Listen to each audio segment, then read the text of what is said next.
La question de la dissolution du Parlement reste encore sur les lèvres. Seulement, que se passerait-il et en combien de temps pour que tout revienne dans l'ordre? Une préoccupation soumise au professeur Kodjoun-Doukouma, professeur en droit constitutionnel et régime politique comparé. Il analyse aussi le bon modèle de régime politique qu'il faudrait pour la République démocratique du Congo. Suivez cet extrait.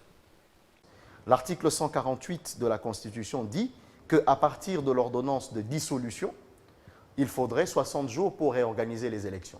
Mais nous sommes dans ce Congo, c'est le droit électoral.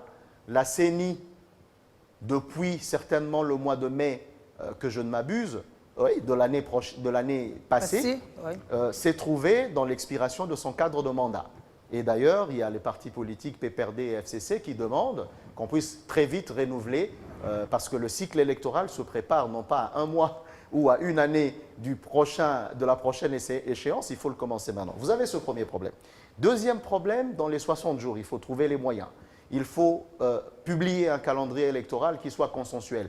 À se souvenir que le calendrier électoral qui a permis au président actuel d'être vainqueur a été rejeté 3 fois. En prêt, vous avez tout le déploiement des kits électoraux, vous avez le problème de fichier électoral, vous avez le problème, il faut que je les détaille en fait, vous avez les problèmes de contentieux de liste de candidatures, vous avez le problème des contentieux de candidature, vous avez les problèmes de scrutin organisé, vous avez le problème de dépouillement des résultats, soit on le fait avec machine à voter et clé USB, soit on fait les compilations qui vont nous amener au-delà de 60 jours. À part cela, il faut maintenant reconstituer un bureau provisoire de l'Assemblée nationale, accepter la démission du gouvernement parce que la majorité peut ne plus être celle qu'elle est, et après, revenir à un fonctionnement régulier des institutions dans un contexte où les urgences sociales, dans un contexte où les urgences politiques demandent que nous soyons dans la stabilité. Répondez-vous au professeur Kamanda qui estime que la République démocratique du Congo devrait carrément changer ou clarifier son régime politique pour éviter ce dérapage, ces cafouillages? Vous savez, nous avons 2 grands modèles. Nous avons le régime présidentiel américain, où il y a confinement des pouvoirs.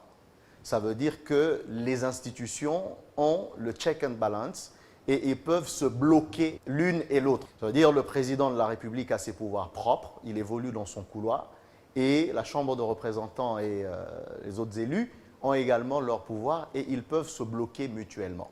Mais ça, c'est un modèle de république qui remonte aux 13 colonies avec les pères fondateurs, avec une sagesse et un fonctionnement de l'administration qui est différent.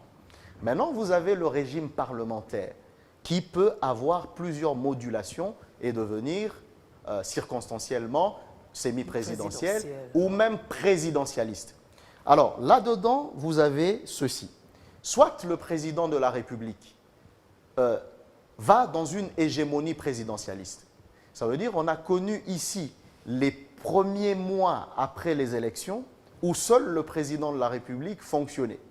Et ça donnait la main au président de la République avec le programme de 100 jours et également une visibilité à ses conseillers.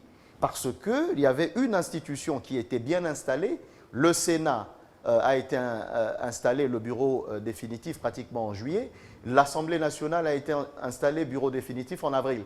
Ce temps-là a permis à ce que nous ayons, dans les faits, un régime politique qui n'était pas forcément ce qui était prévu sur carte, sur papier, dans la Constitution. Donc on peut avoir un régime qui va vers le régime présidentialiste avec une certaine hégémonie. Mais tout autant qu'on peut également avoir un pouvoir législatif qui devient fort, qui présente sa volonté distincte de celle du chef de l'État. Et dans le système législatif congolais, le système de production des lois au Congo, le président de la République n'est pas en mesure d'imposer sa volonté à l'Assemblée nationale et au Sénat pour une loi. Lorsqu'il y a une première loi qui lui est envoyée, une fois quand elle est adoptée définitivement, le président peut renvoyer cette loi au Parlement sans que le Parlement refuse, mais le Parlement lui renvoie la copie avec ou sans modification, et le président promulgue. Donc nous avons ça dans ce pays où nous avons les deux souches présidentielles. Ça ne marchera pas ici au Congo, à moins de réveiller encore un pouvoir dictatorial qui dira il n'y a pas de Premier ministre, moi j'évolue.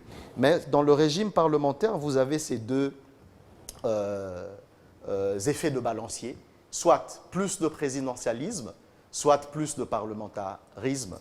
Et il faudra peut-être voir comment nous, dans notre vécu constitutionnel congolais, nous allons pouvoir rédiger une constitution qui nous rappellera davantage notre vécu clinique avec les remèdes d'antibiogramme, comme j'entends l'école du prof Njoli le dire, et ne pas prendre une copie servile des institutions telles qu'elles sont organisées en France ou au Royaume-Uni.